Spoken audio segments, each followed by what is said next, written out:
والے اور کتاب مطلب کتاب، اہل کتاب مطلب کتاب والے، ٹھیک ہے۔ والمشرکین، واو کا مطلب اور ہوتا ہے، مشرکین کا مطلب مشرک، عربی لفظ ہے، ٹھیک ہے۔ فی کا مطلب کیا ہوتا ہے؟ میں، جیسے کہا جائے گا فی ناری، نار کا مطلب آگ، فی مطلب میں، نار کا مطلب نار، فی نار آگ میں، ہے نا۔ اور مشرکین آیا، نار بھی جو ہے عربی لفظ ہے، جہنم آیا، سمجھیے۔ وہ بہت سے لفظ ایسے ہوتے ہیں جو ہم اردو میں بولتے ہیں وہی عربی میں بھی آتے ہیں، ہے نا۔ جہنم کا مطلب جہنم، خالدین مطلب ہمیشہ، کسی کا نام خالد رہتا ہے تو خالد کا مطلب کیا ہوتا ہے؟ ہمیشہ۔ فیہا مطلب اس میں، ہا کی ضمیر کہاں لوٹ رہی ہے؟ ہا کی ضمیر اس میں مطلب جہنم میں، ہا کی ضمیر کہاں لوٹ رہی ہے؟ جہنم کی طرف لوٹ رہی ہے۔ تو دیکھیے، ان الذین کفروا، بے شک جن لوگوں نے کفر کیا، ان الذین کفروا مطلب کیا ہوگا؟ بے شک جن لوگوں نے کفر کیا، من اہل الکتاب والمشرکین، من اہل الکتاب کا مطلب اہل کتاب، اور چیزیں لوگوں کو بتا سکتے ہیں، اور خود آپ یہ سورہ پڑھیں گے تو آپ پڑھتے بھی جائے گا، آپ کو ترجمہ بھی آتا جائے گا، ہے نا۔ اکثر پڑھائی بہت جگہ آتا ہے، اولئک علی ھدی من ربہم، یہ کا مطلب ہوتا ہے یہی لوگ، اولئک کا مطلب یہی لوگ، ہم کا مطلب وہ، شر کا مطلب ہوتا ہے بدترین، بریہ کا مطلب ہوتا ہے مخلوق، کیا ہوتا ہے؟ مخلوق۔ اللہ نے فرمایا اولئک ہم شر البریہ، یہی لوگ بدترین مخلوق ہیں۔ کون لوگ ہیں بدترین مخلوق؟ اللہ تعالیٰ بتا رہا ہے کہ یہی لوگ جن کو اہل کتاب، جن کو کتابیں دی گئی اور انہوں نے پھر بھی کفر کیا، مشرکین میں سے اور اہل کتاب میں سے جن کو کتابیں دی گئی، انہوں نے کیا کیا؟ کفر کیا، وہ جہنم کی آگ میں ہمیشہ رہیں گے۔ کتاب ملنے کے باوجود نہیں مانا نا، اس لیے جہنم میں رہیں گے۔ اور اللہ نے کہا اولئک ہم شر البریہ، یہ دنیا کی کیا ہے؟ سب سے بدترین مخلوق ہے۔ اللہ اکبر، آپ اندازہ لگائیے۔ تو جن لوگوں کو کتاب دی گئی اور کتاب کے مطابق وہ لوگ عمل نہیں کر رہے، تو اللہ نے ان کو بدترین مخلوق کہا۔ تو یہاں پر ہمیں جاننا یہ ہے کہ اہل کتاب اور مشرکین میں سے ایسا نہیں ہوا کہ ان کو جو ہے کتابیں نہ دی گئی ہوں، بلکہ دی گئی ان کو کتابیں، اور کتاب ملنے کے باوجود بھی انہوں نے ان کتاب کو نہ مانا، بلکہ نہ ماننے کے ساتھ کیا کیا انہوں نے؟ ان کتابوں کو چھوڑ کر کیا کیے اہل کتاب نے؟ جانتے ہیں آپ، اللہ تعالیٰ نے فرمایا قرآن میں فَوَيْلٌ لِّلَّذِينَ يَكْتُبُونَ بِأَيْدِيهِمْ، ان لوگوں کی جو ہلاکت و بربادی ہے جو اپنے ہاتھ سے کتاب کو لکھتے ہیں، اپنے ہاتھ سے کتاب کو لکھتے ہیں۔ فَوَيْلٌ لِّلَّذِينَ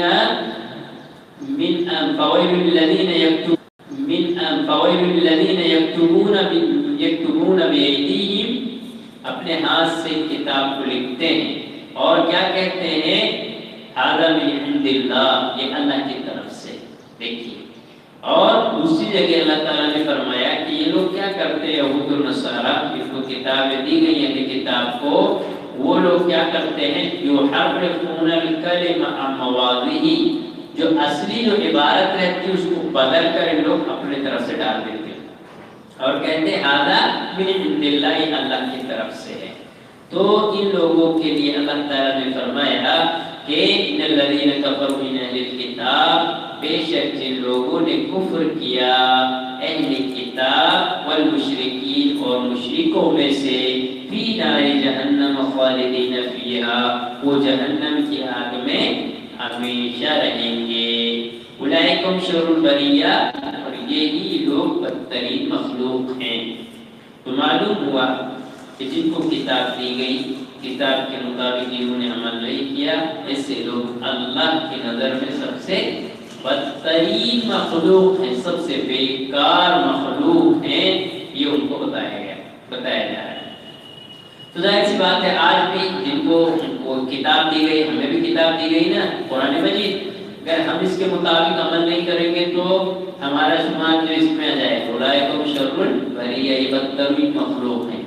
عمل کرنا بہت ضروری ہے، عمل نہ کریں گے تو یقیناً ہم جہنم کے مستحق بن سکتے ہیں اگر عمل نہ کریں گے۔ آدمی یہ سوچ لے کہ عمل کرنے سے کیا ہوا، بس سن لیا کافی ہے، معلومات اتنا تو ٹھیک ہے، لیکن عمل اپنی زندگی میں کرنا بہت ضروری ہے، کیونکہ اللہ تعالیٰ نے جہاں بھی ایمان کا ذکر فرمایا ہے وہاں عمل کا بھی ذکر کہا، الا الذین آمنوا، جنہوں نے ایمان لایا، وعملوا الصالحات، بہت ساری جگہ میں۔ اسی طرح اللہ تعالیٰ نے ایک جگہ اور فرمایا کہ ان الذین آمنوا وعملوا الصالحات، بہت ساری جگہ میں اس کا ذکر آیا ہے۔ تو ایمان کے ساتھ عمل صالح کا ہونا بہت ضروری ہے، سمجھ رہے ہیں آپ؟ لیکن آپ کے پاس کتاب ہے، ساری چیزیں سب معلومات ہیں، آپ عمل نہیں کر رہے ہیں تو یقیناً آپ اپنے آپ کو جہنم کی طرف جھونک رہے ہیں، اور اپنا شمار آپ جو ہے بری مخلوق میں کروا رہے ہیں، جبکہ انسان دنیا کا سب سے بہترین چیز کیا ہے؟ انسان ہے۔ اللہ تعالیٰ نے فرمایا کہ لَقَدْ خَلَقْنَا الْإِنسَانَ فِي أَحْسَنِ تَقْوِيمٍ، انسان کو اللہ نے سب سے بہترین شکل و صورت میں بنایا، لیکن کیا ہوا؟ بنایا ثم رددناه اسفل سافلین، وہ ثم رددناه گر گیا اسفل سافلین، نیچے سے نچلے درجے میں گر گیا، اپنے آپ کو نہیں پہچانا کہ میں کیا ہوں، اور انسان ہے لیکن اس نے اپنی زندگی کو جو ہے جو کتاب دی گئی اس کے مطابق نہیں گزارا، یقینی بات ہے اس کا شمار جو ہے اولئک شر البریہ میں ہو گیا، دنیا کی سب سے بدترین مخلوق میں۔ دیکھیے اس کا اتنا ہم نے پڑھا آپ کے سامنے، اور آپ اس کا ترجمہ سمجھیے، یہ بہت سی اہم ہے کہ اللہ تعالیٰ یہ بتانا چاہ رہا ہے کہ انسان اگر جو کتابیں اس کو ملتی ہیں اس کے مطابق عمل نہیں کرتا ہے، اس کے لیے ذلت اور رسوائی کے علاوہ کچھ بھی نہیں ہے۔ ٹھیک ہے، آج ایک ہی آیت پڑھتے ہیں انشاءاللہ، پھر آئندہ ہفتے میں دیکھیں گے آگے۔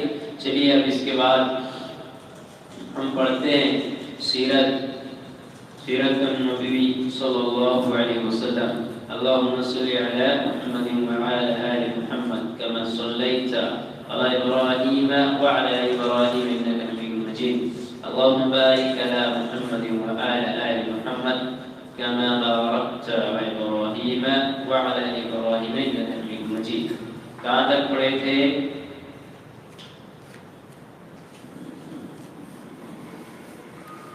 یاد ہے کہ نہیں؟ کہاں تک پڑھے تھے؟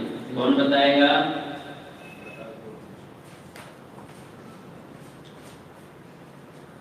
ایک 194 پیج تک جو ہے پڑھ لیے تھے ہم نے، چل رہا تھا، آخر کی 2-3 لائنیں بچی تھیں۔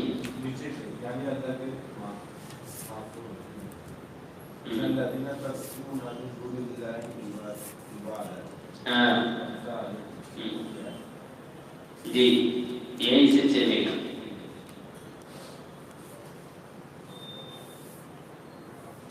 ملا؟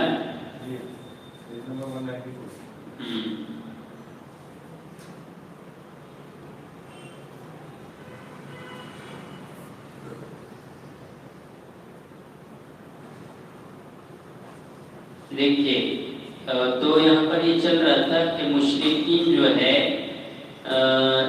کیا باتیں چل رہی تھی، کسی کو کچھ یاد ہے؟ باتیں یہ چل رہی تھی کہ مشرکین جو ہے اللہ کے علاوہ جو بڑے بزرگ یا ان کو جن کو یہ ولی مانتے تھے، ان کا یہ کہنا تھا کہ ہم ان کی عبادت نہیں کرتے، لیکن صرف یہ ہے کہ ہماری وہ وکالت کرتے ہیں، سفارش کرتے ہیں، کریں گے، اس لیے ہم اپنی بات ان تک رکھتے ہیں۔ لیکن اللہ تعالیٰ کیا فرما رہا ہے؟ دیکھیے آگے اللہ کے نبی صلی اللہ علیہ وسلم کو تسلی دیتے ہوئے ان مشرکین کو سمجھاتے ہوئے اللہ نے کہا ان الذین تدعون من دون اللہ عباد امثالکم، یعنی اللہ کے ماں سوا جن کو تم لوگ پکارتے ہو تمہارے جیسے ہی ہیں، تمہارے جیسے بندے ہی ہیں۔ اللہ بتا رہا ہے کہ دیکھو ان کے اندر کوئی طاقت نہیں، قوت نہیں، کچھ بھی نہیں ان کے اندر، یہ تو ایک انسان تھے، ایک اللہ کے ماننے والے تھے، اور انہوں نے اللہ کو مانا، جب تک زندگی تھی جیے، اس کے بعد ختم ہو گئے۔ اگر یہ زندگی اور موت کے بھی مالک ہوتے تو یقیناً وہ مرتے نہیں نا۔ کوئی بھی آدمی مرنا چاہتا ہے کہ بتائیے ہمیں؟ کوئی بھی نہیں چاہتا نا۔ وہ تو یہ چاہتا ہے ہر انسان کے وقت جینے کو ملتے رہے، بس موت کا نام لیے کہ آدمی گھبرا جاتا ہے۔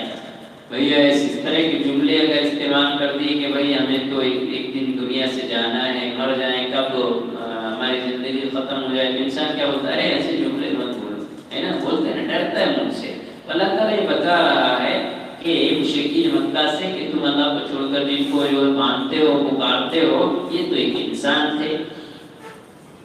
اور آگے کہہ رہے ہیں کہ یعنی جو چیزیں اللہ کے ساتھ مخصوص ہیں ان پر جس طرح تم کو قدرت حاصل نہیں، اسی طرح تمہارے ان شرکاء کو بھی ان پر قدرت حاصل نہیں، پس تم اور وہ دونوں بے بس ہونے اور قدرت نہ رکھنے میں یکساں ہیں اور برابر ہو۔ اسی لیے اللہ تعالی نے ان کو چیلنج کیا۔ اللہ اکبر، دیکھیے چیلنج کر رہا ہے اللہ تعالیٰ، فَادْعُوهُمْ فَلْيَسْتَجِيبُوا لَكُمْ إِن كُنتُمْ صَادِقِينَ، یعنی اگر تم سچے ہو تو ذرا تم ان کو پکارو، وہ تمہاری مراد پوری کر کے دکھا دیں۔ دیکھیے اب کتنی بہترین بات اللہ رب العالمین ایک انسان کو سمجھانے کے لیے بتا رہا ہے کہ اچھا تم کہتے ہو چلو یہ ہماری سنتے ہیں، ہماری بات کو وہاں تک رکھتے، بلند کا چلو پکارو، ان کو پکارو اور دکھاؤ کہ تمہاری مراد کو پوری کرتے ہو، تمہاری بات کو سچی سن رہے ہو، پکارو، ان کو تم صادقین سچے ہو نا، پکار کر بتاؤ تمہاری مدد کریں۔ یہاں چیلنج ہو گیا تھا، بہت بڑی بات ہے یہ بہت بڑی بات ہے کہ انسان کو سمجھنے کے لیے کہ تم جن کو پکارو تو صحیح سنے تو۔ پھر آگے اللہ تعالیٰ نے کہا، کیا کہا؟ اللہ نے یہ بھی بتلایا، یہ سورہ اعراف کی 194 نمبر کی آیت ہے، بہت اہم ہے یہ لوگوں کو سمجھانے کے لیے، ایک گہری توحید ہے اس کے اندر۔ اللہ نے پھر آگے جواب دیا، وَالَّذِينَ تَدْعُونَ مِن دُونِهِ مَا يَمْلِكُونَ مِن قِطْمِيرٍ۔ اللہ اکبر، بہت پیاری مثال اللہ نے بتائی، دلیل ان کے لیے، تم لوگ اللہ کے ماں سوا، اللہ کو چھوڑ کر جن کو پکارتے ہو، وہ کھجور کی گٹھلی کے چھلکے کے برابر بھی مالک نہیں ہیں، اختیار نہیں رکھتے۔ کھجور کھاتے ہیں نا، کھجور کھانے کے بعد اندر دیکھیں گے جب اس کے اندر چھلکا رہتا ہے سفید، گٹھلی کے اوپر، اللہ تعالیٰ کو فرما رہا ہے کہ یہ لوگ کیا ہے کہ لا ما یملکون من قطمیر، کھجور کی گٹھلی کے اندر جو چھلکا ہوتا ہے گٹھلی میں جب کھانے کے اوپر جو رہتی نا جلد جیسے سفید، اس کے مالک نہیں اللہ نے کہا۔ تم کہاں یہ سمجھ رہے ہو کہ تمہاری پکار کو سنیں گے اور تمہیں دے رہے ہیں، تمہاری زندگی تبدیل کر دیں گے اور تمہاری سنتے ہیں؟ اللہ نے کہا اس کے بھی مالک نہیں۔ اللہ اکبر، دیکھیے پھر آگے بتایا جا رہا ہے کہ ان تدعوهم لا يسمعوا ما استجابوا لكم يوم القيامة يكفرون بشرككم ولا ينبئك مثل خبير۔ یہاں پر دیکھیے تھوڑا سا بشرککم کی جگہ جو جیم آیا ہے وہ لگ بھگ صحیح نہیں ہے، بشرککم ولا ينبئك مثل خبیر۔ بتایا جا رہا ہے آگے کہ اگر تم انہیں پکارو تو وہ تمہاری پکار نہ سنیں گے۔ کیا کہا گیا؟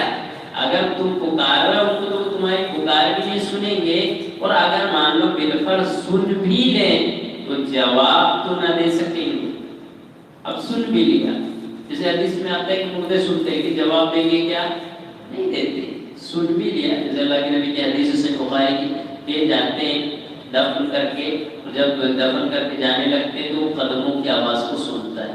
اور ایک حدیث میں یہ ہے کہ کتاب الجنائز کے اندر امام بخاری نے باندھا ہے کہ نیک جب مردہ ہے تو کہتا ہے مجھے جلدی لے کر چلو، اور بد آدمی اگر مردہ ہے تو کیا وہ کہتا ہے کہ مجھے کہاں لے جا رہا ہو، ہلاکت اور بربادی کی جگہ میں۔ تو اس آیت کریمہ کے اندر بتایا گیا کہ وہ تمہاری پکار کو نہیں سنیں گے، اگر سن بھی لیا مان لو بالفرض تو جواب نہ دے سکیں گے۔ جواب دیں گے کیا؟ کسی نے سنا نہیں، اب وہ کیا بول رہے ہیں نہیں بول رہے ہیں، حدیث میں کہا رہے ہیں ہم اس کو مان رہے ہیں، ہمارا یہ ایمان ہے، لیکن وہ جواب نہیں دے سکتے اگر سنیں گے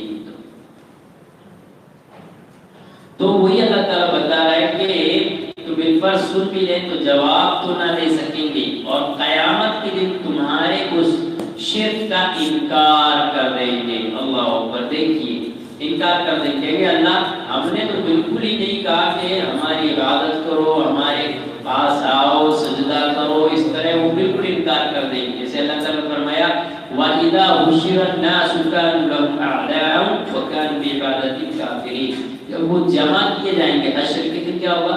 جمع کیے جائیں گے تو وَكَانُوا بِعِبَادَتِهِمْ، تو وہ کیا ہو جائیں گے؟ وَإِذَا حُشِرَ النَّاسُ كَانُوا لَهُمْ أَعْدَاءً، ان کے دشمن ہو جائیں گے۔ کون؟ یہ بڑے لوگ، جن کو شرکا لوگوں نے بنا رکھا، یہ لوگ ان کے دشمن ہو جائیں گے، بولیں گے ہم نے کہے تھے ہماری عبادت کرو، دشمنی کو مول لے لیں گے اور کہیں گے وَكَانُوا بِعِبَادَتِهِمْ كَافِرِينَ، ان کی عبادت کا انکار کر دیں گے، اللہ ہم نے نہیں کہا، بالکل نہیں کہا، کہیں گے انا بری منکم، ہم تو تم سے بری تھے، ہم تو بری ہیں، ہم نے ایسا جملہ کہا ہی نہیں۔ اب اندازہ لگائیں وہ خود اپنی براءت کا اعلان کر دیں گے، اور اللہ نے قرآن میں بھی کہا کہ وہ یہ کہہ دیں گے کہ اللہ ہم نے تو بالکل بھی نہیں کہا۔ اس کے بعد دیکھیے اور قیامت کے دن تمہارے اس شرک کا انکار کر دیں گے، اور ایک خبر رکھنے والے جیسے خبر تمہیں کوئی اور نہیں دے سکتا۔ ایک خبر رکھنے والے کی طرح خبر کو نہیں دیکھ سکتا ہے، نہیں بتا سکتا، یعنی خبر رکھنے والا کون ہے؟ اللہ۔ اللہ سے بہترین کوئی انسان کو سمجھا سکتا ہے کیا؟ نہیں۔ اللہ تعالیٰ نے بہترین انداز میں ایک انسان کو سمجھانے کے لیے قرآن مجید نازل فرمایا، ایک انسان اس کو پڑھے اور پڑھنے کے ساتھ ساتھ اپنی زندگی کو سدھارے، اپنے عقیدے کو سدھارے، اپنے آپ کی اصلاح کرے۔ اللہ تعالیٰ نے قرآن مجید کو اس لیے نازل فرمایا۔ یہ سورہ فاطر کی 14 نمبر کی آیت ہے۔ یعنی اللہ جانتا ہے اور ہر چیز کی خبر رکھتا ہے۔ کیا رکھتا ہے؟ خبر۔ وہاں پر تھوڑا سا غلط ہے، کبر ہے، خبر ہے وہ، ٹھیک ہے؟ یعنی اللہ تعالیٰ جانتا ہے اور ہر چیز کی خبر رکھتا ہے، لہذا اس نے جو یہ بات بتائی ہے تو یہی صحیح ہے، کوئی اس کے بجائے کچھ اور بتائے تو وہ غلط ہے۔ سمجھ رہے ہیں؟ اللہ نے جو بتایا وہی صحیح ہے نا۔ لوگ کیا کرتے ہیں، اس کی صحیح دلیلوں کو چھوڑ کر گھما پھرا کر لوگوں کو ایسی بات بیان کرتے ہیں کہ ایک عام آدمی ایسا لگتا ہے کہ ان کی بات تو صحیح ہے، جبکہ قرآن کی بات صاف ستھری ہے۔ لوگوں کو گھما پھرا کر قرآن کی بات بالکل نہیں بتانا چاہیے، کیونکہ اللہ تعالیٰ فرماتا ہے آیات فصلت، اللہ کی جو آیتیں کیا ہیں؟ صاف ستھری آیتیں ہیں، کھلی ہوئی ہیں۔ اللہ تعالیٰ نے آگے فرمایا، دیکھیے بہت ساری دلیلیں ہیں ان کے لیے جو مشرکین مکہ اللہ کو چھوڑ کر کسی اور کو سمجھتے تھے، یہ ساجی ہیں، شریک ہیں، ہماری زندگی تبدیل کر دیتے ہیں، ان کے لیے بہت ساری دلیلیں قرآن مجید کے اندر، اور آج کے انسان کے لیے بھی جو اللہ کو چھوڑ کر دوسروں کے دربار میں جاتے ہیں ان کے لیے بہت سی دلیلیں ہیں، حتیٰ کہ قیامت تک کے لیے قرآن بہترین دلیل ہے، بشرطے کہ انسان اس کو پڑھے اور سمجھے۔ دیکھیے آج دنیا کے اندر بت پرستی، قبر پرستی بہت زیادہ ہو گئی ہے، لوگ دین سے بہت دور ہو رہے ہیں۔ وجہ کیا ہے؟ قرآن کو نہ پڑھنا۔ اگر قرآن مجید کو پڑھے ہوئے ہوتے یا پڑھنا چالو کر دیں تو یقیناً دھیرے دھیرے شرک کم ہوتا چلا جائے، لیکن لوگ پڑھتے ہی نہیں۔ قرآن کو رکھ لیا صرف برکت ہے، برکت کے لیے وہ کب کھولا جاتا ہے؟ کوئی نیا گھر بنایا تو کھولا جائے گا، کوئی کچھ کر رہا ہے تو کھولیں گے، کوئی اور مطلب الگ الگ طریقے کے 11 مہینے میں جو ہے 12 مہینے میں الگ الگ چیزیں مناتے ہیں لوگ، اس کے لیے قرآن کو برکت کے لیے تھوڑا بہت پڑھے اس کے بعد رکھ دیتے ہیں۔ قرآن میں برکت ہے لیکن اصل ہے اس کا پڑھنا۔ رکھی ہوئی آپ کے سامنے کوئی چیز، آپ کو یہ نہیں معلوم کیا ہے، کیا مطلب آپ کے پاس موبائل ہے، آپ اس سے بات کرتے ہیں، آپ کو یہ نہیں معلوم کہ موبائل رکھا ہوا ہے لیکن آپ اس سے فائدہ نہیں اٹھا رہے ہیں۔ اسی طرح قرآن مجید ایک ایسی کتاب ہے جو سارے انسان کو فائدہ دیتی ہے بشرطے کہ قرآن کو انسان پڑھے. آج جتنے بھی لوگ شرک میں ملوث ہیں اگر یقیناً یہ قرآن کو پڑھنا چالو کر دیں کسی بھی زبان میں جو زبان میں ان کو آتا ہے اس میں پڑھیں تو یقیناً دھیرے دھیرے ان کو سمجھ میں آئے گا اور یہ سمجھ میں آئے گا کہ اللہ کون ہے اور ہم کے ساتھ کیا کر رہے ہیں. تو دیکھیے قرآن مجید کے اندر جو بھی بات بتائی گئی ہے ساری کی ساری بات صحیح ہے. اس کے بعد اللہ تعالیٰ نے ایک اور جواب دیا بڑا پیارا ان لوگوں کے بارے میں جو اللہ کو چھوڑ کر دوسروں کو اپنا معبود بنائے بیٹھے ہوئے ہیں اور ان سے امیدیں لگائے ہیں. ان کے بارے میں اللہ تعالیٰ فرماتا ہے قرآن مجید کے اندر سورہ نحل کی 21 اور 20 نمبر کی آیت ہے والذین یدعون من دون اللہ لا یخلقون شیئا وهم یخلقون اموات غیر احیاء وما یشعرون ایان یبعثون. دیکھیے کیا فرمانا ہے اللہ تعالیٰ کا بڑا پیارا جواب ہے. اللہ تعالیٰ فرما رہا ہے یعنی اللہ کے ماں سوا جن کو یہ لوگ پکارتے ہیں یعنی اللہ کو چھوڑ کر جن کو لوگ پکارتے ہیں وہ کچھ پیدا نہیں کر سکتے وہ کچھ پیدا نہیں کر سکتے بلکہ خود پیدا کیے گئے ہیں. یہ دیکھو کتنی اہم بات بتا رہے ہیں اللہ. کیا کہا اللہ نے والذین یدعون من دون اللہ اللہ کو چھوڑ کر جن کو لوگ پکارتے ہیں لا یخلقون شیئا انہیں کچھ بھی پیدا نہیں کیا کچھ بھی نہیں بنایا وهم یخلقون بلکہ وہ خود بنائے گئے. کہ اللہ نے آسمان بنایا تو انہوں نے بھی ساتھ دیا کہ اللہ کا ساتھ دیا کیا جب اللہ نے آسمان بنایا تو اللہ کو چھوڑ کر لوگ جن کو مان رہے کہ انہوں نے آسمان بنایا جب اللہ نے زمین بنائی تو کیا انہوں نے ساتھ دیا. اللہ نے کہا کہ ام لہم شرکاء کیا یہ شریک تھے وہ لوگ جب اللہ تعالیٰ زمین آسمان کو بنا رہا تھا تو معلوم ہوا کہ زمین آسمان یا دنیا کی جتنی بھی چیزیں اللہ نے بنائی ہیں یہ کچھ میں بھی شریک نہیں تھے بلکہ اللہ نے کہا انہوں نے کچھ نہیں بنایا یہ ان کو خود اللہ نے پیدا کیا. پھر اللہ نے کہا اموات غیر احیاء بلکہ وہ مردہ ہیں وہ زندہ نہیں ہے. اللہ نے کیا کہا وہ مردہ ہیں زندہ نہیں ہے. اور اللہ نے فرمایا وما یشعرون ایان یبعثون وہ یہ بھی نہیں جانتے کہ کب اٹھائے جائیں گے. اللہ نے کہا کہ یہ تو چل بس دنیا سے چلے گئے ان کو یہ بھی نہیں معلوم کہ اب کب اٹھیں گے معلوم ہے کہ ان کو نہیں معلوم ہے. تو دیکھیے تو ساری چیز کا علم رکھنے والا ایک اللہ رب العالمین ہے. ساری کائنات کا بنانے والا اللہ رب العالمین ہے.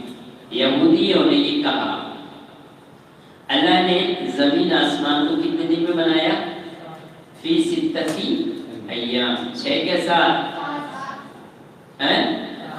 6 دن میں کتنے 6 ستہ مطلب 6 ہوتا ہے سبا یعنی 7.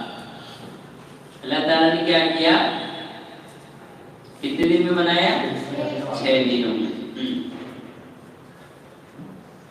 6 دن میں پوری دنیا کو تیار کر دیا. اب ایک آدمی کہے کہ اللہ کو 1 دن میں بھی بنا سکتا تھا نہیں بنا سکتا تھا بنا سکتا. اللہ مالک ہے اس نے جب چاہا بنانا چاہا اس کی مرضی. تو یہودیوں نے کیا کہا اللہ تعالیٰ نے 6 دنوں میں زمین آسمان کو بنایا. اللہ تعالیٰ تھک گیا 6 دن 7ویں دن آرام کرنے لگا. نعوذ باللہ.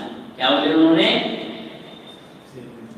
6 دن میں اللہ نے زمین آسمان کو بنایا پوری دنیا کو سجایا اور 7ویں دن آرام کرنے لگے تھک گیا. تو اللہ نے اس کا کیا جواب دیا معلوم سورہ قاف میں اللہ نے کہا وما مسنا باللغوب ہم کو تھکان نے چھوا بھی نہیں.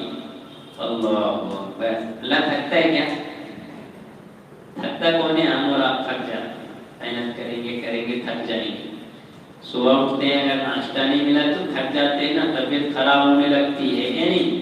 تو نہ تو اللہ کو کھانے کی ضرورت نہ تو اللہ تعالیٰ کوئی کام کرے تو تھکنے کی ضرورت کوئی چیز میں. اللہ کیا ہے اللہ الصمد ہے. اللہ بے نیاز سونا نہیں کھانا نہیں اولاد کی ضرورت نہیں یہ نہیں کچھ بھی نہیں. اکیلا بادشاہ ہے جو چاہتا ہے کرتا ہے. اللہ نے چاہا 6 دن میں بنایا چاہتا تو اللہ 1 سال میں بناتا اس کی مرضی. اللہ چاہتا تو ایک پل بھر میں بنا لیتا. کیوں کیونکہ اللہ نے سورہ یاسین میں کہا انما امرہ اذا اراد شیئا لیقول له کن فیکون. اللہ جب کسی کام کو کرنے کا ارادہ کرتا ہے انما امرہ اذا اراد جب کرتا ہے کسی حکم کو کرنے کا، کہتا ہے ہو جاتی ختم۔ ایک جگہ کا قلم بالبصر، قلم جھپکنے کی طرح کام ہوتا ہے۔ بھلا جب ہم ایک بار بیٹھے ہو کتنے بار جھپک لیتے ہیں نا، کتنے بار جھپکتا ہے آدمی، بہت بار کی تعداد نہیں ہے نا، پل پل میں پلک جھپکتی ہے، اللہ کا کام اتنی جلدی ہوتا۔ تو یہ جو تھے یہود اور نصارہ بڑے عجیب و غریب تھے یہ۔ تو ایک بار پھر انہوں نے یہ کہہ دیا کہ اللہ رب العالمین کے ہاتھ بندھے ہوئے، ید اللہ مغلولۃ، اللہ کے ہاتھ بندھے ہوئے، وہ اللہ دیتا ہی نہیں، ہمیں کچھ بھی نہیں دیتا، جبکہ ساری چیز اللہ دے رہا ہے، دے رہے رب العالمین، دن دیا، پھر میں رات دی، ہوا دیا، پانی دی، زندگی دی، سب تو دیا نا۔ اللہ تعالیٰ نے فرمایا وَآتَاكُم مِّن كُلِّ مَا سَأَلْتُمُوهُ، جتنی بھی چیز تم نے اللہ سے مانگا ساری چیز اللہ نے دے دیا۔ تو یہود عجیب و غریب تھے۔ تو دیکھیے ساری چیز کا دینے والا کون ہے؟ اللہ تعالیٰ، زندگی موت کا مالک اللہ۔ جن کو لوگ بنا رہے ہیں وہ اللہ نے کہا انہوں نے کچھ نہیں بنایا ہے، بلکہ ان کو بھی اللہ نے بنایا۔ پھر اللہ نے کہا یشرکون ما لا یخلق شیئا وهم یخلقون، کیا یہ لوگ اللہ کے ساتھ کسی اور کو بھی شریک بناتے ہیں جنہوں نے کچھ نہیں بنایا بلکہ اللہ نے ان کو بنایا۔ آگے دیکھیے پھر اللہ تعالیٰ آگے فرما رہا ہے ایشرکون ما لا یخلق شیئا وهم یخلقون، یعنی یہ ایسے لوگوں کو شریک ٹھہراتے ہیں جو کچھ بھی پیدا نہیں کرتے، جو کچھ بھی پیدا نہیں کر سکتے۔ اور آگے اللہ تعالیٰ بتا رہا ہے، دیکھو بڑے نقطے کی بات ہے، وَلَا يَسْتَطِيعُونَ لَهُمْ نَصْرًا، بلکہ خود پیدا کیے ہوئے ہیں۔ یہ کیا ہے؟ خود پیدا کیے ہوئے ہیں، اور جو نہ ان کی مدد کرنے کی طاقت رکھتے ہیں، وَلَا أَنفُسَهُمْ يُنصَرُونَ، نہ خود اپنی مدد کر سکتے ہیں۔ اور نقطے کی بات اللہ نے بتایا، کیا بتایا اللہ نے؟ پہلی بات بتایا کہ یہ ایسے لوگوں کو شریک بناتے ہیں جنہوں نے کچھ نہیں بنایا، ایک بات۔ دوسری بات وَلَا يَسْتَطِيعُونَ لَهُمْ، ان کی کر سکتے، کس کی؟ اور لوگوں کی مدد نہیں کر سکتے وہ، اور لوگوں کی تو چھوڑو، اللہ نے بتایا وَلَا أَنفُسَهُمْ يَنصُرُونَ، اپنے آپ کی مدد نہیں کر سکتے۔ مثال کے طور پر اپنے آپ کی کیسی مدد نہیں کر سکتے؟ اللہ کی طرف سے کوئی بیماری آ رہی، روک سکتے کیا وہ؟ بیماری آ رہی ہے، کیا روک سکتے ہیں؟ نہیں، سمجھیے آپ بات کو۔ اسی طرح اللہ کی طرف سے ان کو موت آ رہی ہے، کوئی آدمی اپنی موت کو روک سکتا ہے کیا؟ جی نہیں نا۔ تو وہی اللہ تعالیٰ بتا رہا ہے وہ خود اپنے فائدے اور نقصان کے مالک نہیں ہے۔ کوئی کاروبار میں ان کا نقصان ہو رہا ہے، اللہ نقصان کر رہا ہے، کوئی فائدہ کر سکتا ہے؟ نہیں۔ اللہ فائدہ کر رہا ہے، کوئی نقصان کر سکتا ہے؟ نہیں۔ ارے ان کو تو چھوڑیے، اللہ کی نبی صلی اللہ علیہ وسلم کے بارے میں اللہ نے قرآن میں کہا، اللہ کی نبی صلی اللہ علیہ وسلم نے کہا وَلَوْ كُنْتُ أَعْلَمُ الْغَيْبَ لَاسْتَكْثَرْتُ مِنَ الْخَيْرِ وَمَا مَسَّنِيَ السُّوءُ، اللہ کے نبی نے فرمایا اگر میں غیب جانتا یا میں فائدے نقصان کا مالک ہوتا تو کیا کرتا؟ میں بہت سی بھلائیاں لے لیتا، مجھے کوئی برائی چھوڑتی نہیں۔ یعنی انسان کے اندر اختیار رہتا ہے کہ فائدے اور نقصان کا، تو ہر آدمی فائدے چاہتا ہے، نقصان کیوں چاہتا ہے؟ ہاں، مثال کے طور پر دیکھیے، آپ کسی چیز کا کاروبار کرنا چاہ رہے ہیں، آپ کو پتہ چل گیا کہ اس میں نقصان ہوگا، آپ کیوں کریں گے اس کو؟ وہ کام کریں گے اس میں فائدہ ہوگا۔ تو کہنے کا مطلب یہ ہے فائدے نقصان کا مالک، زندگی موت کا مالک جو ہے اللہ رب العالمین ہے، کوئی انسان نہیں ہے۔ آگے اور اللہ تعالیٰ نے ارشاد فرمایا، یہ سورہ اعراف کی آیت تھی 91 اور 92 نمبر کی۔ اللہ تعالیٰ نے آگے فرمایا وَاتَّخَذُوا مِن دُونِهِ آلِهَةً لَا يَخْلُقُونَ شَيْئًا وَهُمْ يُخْلَقُونَ وَلَا يَمْلِكُونَ لِأَنفُسِهِمْ ضَرًّا وَلَا نَفْعًا وَلَا يَمْلِكُونَ مَوْتًا وَلَا حَيَاةً وَلَا نُشُورًا۔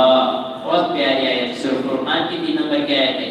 یعنی ان لوگوں نے اللہ کے ماں سوا، اللہ کو چھوڑ کر ایسے لوگوں کو معبود بنا رکھا ہے جو کوئی چیز پیدا نہیں کرتے بلکہ خود پیدا کیے جاتے ہیں اور جو اپنے لیے بھی نفع اور نقصان کے مالک نہیں. یہ دیکھیے اللہ نے کہا کہ ایسے جو خود کچھ پیدا نہیں کیے، خود پیدا کیے گئے ہیں، خود بھی فائدے نقصان کے مالک نہیں ہیں. اور اللہ نے آگے اور کہا بڑی اہم بات، کیا کہا اللہ نے؟ وَلَا يَمْلِكُونَ مَوْتًا، موت کے بھی مالک نہیں ہیں، نہ زندگی کے مالک ہیں، وَلَا نُشُورًا، اور نہ ہی مرنے کے بعد زندہ کیے جانے کا اختیار رکھنے والے ہیں. ہے کیا کوئی اپنے آپ سے مرنا چاہے تو مر جائے گا؟ ایک مثال دے رہا ہوں، ہم بیٹھے ہوئے اپنے آپ سے مر جاؤں مر جائیں گے کیا؟ مر بھی نہیں سکتے اور اپنی زندگی سے زیادہ جی بھی نہیں سکتے. تو نہ تو آپ موت کے مالک ہیں، نہ تو آپ زندگی کے مالک ہیں. جیسے قرآن کے اندر ایک آیت ہے، اللہ نے کہا کہ اگر کوئی انسان مرنا چاہے تو اپنے آپ کو خود کہے کہ میں مر جاؤں، اکیلا کھڑا ہو کے اپنے آپ مر جائے گا؟ نہیں مرے گا. اور جس کی موت کا وقت آ گیا وہ کہے کہ اب میں مروں نہیں، میں بچ نہیں چاہتا ہوں، میں مروں نہیں، فرشتہ بھی آ گیا، ملک الموت آ گیا، روح نکال لے، میں مرنا ہی نہیں چاہتا، کیا ہو جائے گا؟ ایسا نہیں ہوگا. فَإِذَا جَاءَ أَجَلُهَا لَا يَسْتَأْخِرُونَ سَاعَةً وَلَا يَسْتَقْدِمُونَ. اللہ نے فرمایا جب کسی کا جب ٹائم آ گیا، وقت آ گیا، نہ تو آگے بڑھایا جاتا ٹائم، نہ پیچھے بڑھایا جاتا، فکس ٹائم میں اس کی جان نکال لی جاتی. تو یہ اللہ تعالیٰ بتا ہے. تو مشرکین مکہ کو بہت بہترین انداز میں یہ باتیں سمجھائی گئی ہیں، لیکن انہوں نے سمجھنے کی کوشش نہیں کی. اب مشرکین کے لیے نہیں بلکہ یہ قرآن ساری انسانیت کے لیے، ہدی للناس، ساری دنیا کے لیے کیا ہے؟ ہدایت ہے، بشرط کہ آدمی اس کو پڑھے. آج دنیا کے اندر شرک اور بت پرستی اس قدر پھیلتے چلے جا رہی، وجہ کیا ہے؟ جہالت. نہ پڑھنے کی وجہ. پڑھنا بہت ضروری ہے، آپ پڑھیں گے تو آپ کو پتہ چلے گا. دیکھیے سب سے بڑا گناہ کیا ہے؟ کیا ہے گناہ؟ شرک. اللہ تعالیٰ کو کیا نازل کرنا تھا سب سے پہلے؟ شرک کے بارے میں کہ شرک سے بچو. لیکن پہلے کیا نازل کیا اللہ نے؟ اقرا. کیوں اقرا بسم نازل کیا؟ وجہ پڑھے گا تو جانے گا نا شرک کیا ہے، بدعت کیا ہے، صحیح کیا ہے، غلط کیا ہے، حق کیا ہے، باطل کیا ہے، جھوٹ کیا ہے، سچ کیا. پڑھے گا تو جانے گا نا. اب پڑھے گے نہیں تو اس کو کیا سمجھے گا شرک کیا ہوتا ہے؟ بس لوگوں کو شرک نہیں معلوم، بدعت نہیں معلوم، سنت نہیں معلوم. سمجھ رہے ہیں نا؟ پڑھتا ہے تو آدمی کے سمجھ میں آتا ہے، اور پڑھتا نہیں تو کچھ سمجھ میں نہیں آتا. اس لیے بڑی اہم گفتگو کی بات بتا رہا ہوں آپ کو. سب سے بڑا گناہ کیا؟ شرک ہے. اللہ کو کیا کرنا تھا؟ شرک کے بارے میں پہلے نازل کرنا تھا. کیا نازل کر دینا تھا؟ کہ شرک کے بارے میں. نہ شرک کا ظلم عظیم پہلا ہونا تھا، لیکن اللہ نے سب سے پہلے ایک قرآن نازل کیا. کیوں؟ پڑھے گا تو جانے گا نا. تو بہت اہم چیز ہے تو پڑھنا. آج جو شرک اور بدعت جو پھیلتے چلا جا رہا وجہ ہے کہ قرآن سے دوری بہت دور ہو گئی لوگ.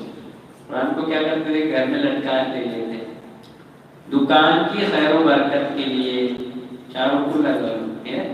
اس کے لیے نہیں ہے قرآن پڑھنے کے لیے. قرآن کا مطلب ہی ہے بار بار پڑھی جانے والی کتاب. اتنے سارے اللہ تعالیٰ نے بہترین انداز میں لوگوں کو سمجھانے کی کوشش، کتنے سارے دلائل بتائے گئے، کتنی اچھی چیزیں ہیں. ایک آدمی پر غور کرے گا.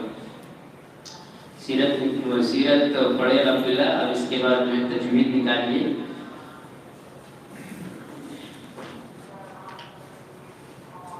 یاد رکھنا کہاں تک پڑھیں، ٹھیک ہے؟ بھولنا نہیں. اور یہ اس کی جو دلائل ہیں بہتر ہے کہ اس کو پڑھنا بار بار آپ کے دماغ میں بیٹھ جائے گا. بہت اہم چیز چل رہی ہے.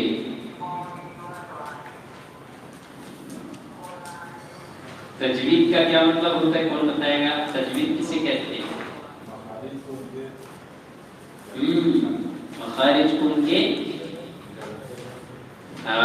مخارج کو ان کے جو ہے صفات کے ساتھ ادا کرنا، اس کو تجوید کہتے ہیں. ٹھیک ہے؟ حروف کو ان کے مخارج سے نکالنا اور ان کے صفات کے ادا کرنے کو تجوید کہتے ہیں. ٹھیک ہے؟ حروف تہجی کتنے ہیں؟ 29 ہیں. اور مخرج کتنے ہیں ان کے؟ کسی کو ہم نے پڑھے تھے 9واں مخرج لام کا، ٹھیک ہے جی، 10واں مخرج، چلو ماشاءاللہ جزاک اللہ۔ تو دیکھیے 10ویں سے دیکھتے ہیں کہ 10واں مخرج نون کا ہے، کس کا ہے؟ نون۔ مخرج یاد ہو گئے تو ہم کو تجوید آ گئی۔ یہ جو ہے نا، یہ جو ہے بتایا گیا جو 17 یہاں پر مخارج لکھے گئے ہیں، اگر ان کو ہم نے یاد کر لیا، کیونکہ پچھلے کورس میں بھی یہ آیا تھا، آپ لوگوں کو معلوم ہے، اگر یہ ہمیں یاد ہو گیا تو انشاءاللہ قرآن اچھے سے پڑھ لیں گے، سمجھ رہے ہیں؟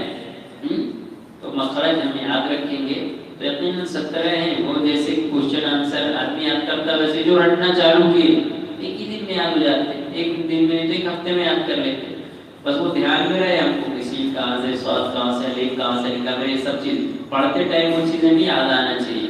وہ ایسا جب ہم یاد رکھیں گے تو بھولیں گے نہیں، ویسا یاد نہیں رکھیں گے تو کیا ہوتا ہے بھول جاتا ہے، پڑھتے ٹائم تک یاد رہتا ہے پھر بھول جاتا ہے، لیکن اس کو اس کے فائدے کے ساتھ اگر یاد رکھیں گے تو برابر یاد رہتا ہے۔ تو دیکھیے 10واں مخرج نون کا ہے، یہ ہے زبان کا کنارہ، زبان کا کنارہ، نو اوپر کے دانتوں کے مسوڑوں سے لگے تو ادا ہوتا ہے۔ زبان کا کنارہ کہہ رہے ہیں، کنارہ اوپر کے دانتوں کے مسوڑوں سے لگے، اوپر کے دانتوں سے، یہ جو اوپر کے دانت ہیں نا یہ ان کے مسوڑے سے لگے تو ادا ہوتا ہے، جیسے یا مثال دی گئی جیسے آپ نون بول کے دیکھو، نون لگ رہے کہ نہیں؟ زبان کا کنارہ یعنی یہ نو، یہ اوپر کے جو سامنے کے دانت دکھ رہے ہیں کیا دانتوں کے مسوڑوں سے لگے تو کیا ہوگا؟ نون ادا ہوتا ہے، جیسے نون ہی بول کے دیکھو آپ، نون لگ رہے ہیں نا، زبان کا کنارہ اوپر کے جو دانتوں سے لگے تو نون، ہے نا، ٹھیک ہے۔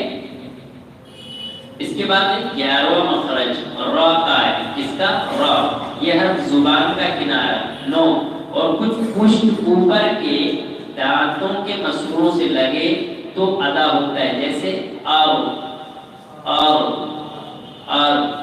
ٹھیک ہے، سمجھ میں آیا؟ کہہ رہے ہیں کہ یہ کیا ہے؟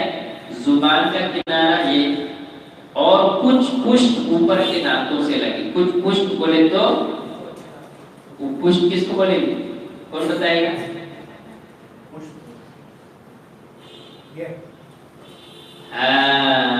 ماشاءاللہ بول کے دیکھو، را ہے نا، ار پشت بولتے ہیں پیچھے کو، زبان کا پیچھا حصہ جو ہے لگ رہا ہے، دیکھو بول کے ار جی۔ ایک مخرج اور دیکھ لیجیے آپ، ٹھیک ہے، بہت آسان ہے، پر کوشش کرو اپنے کو سمجھنا آتا ہے کہاں سے نکلتے ہیں۔ جزاک اللہ خیر۔ اب دیکھیے 12واں مخرج تو کا ہے، اس کا تو دال تا کا ہے، تینوں دیکھیے ایک ہی جگہ سے نکلتے ہیں، تھوڑا فرق ہے، تو دال اور تا کا ہے، یہ حروف زبان کا کنارہ، زبان کا کنارہ بولے تو نو، ٹھیک ہے، اوپر کے دو دانتوں کی جڑ سے لگے تو ادا ہوتے ہیں، اوپر کے دو دانت بولے تو یہ والے سامنے، ان پہ لگے تو کیا ہوتا ہے؟ یہ 3 حرف ادا ہوتے ہیں، جیسے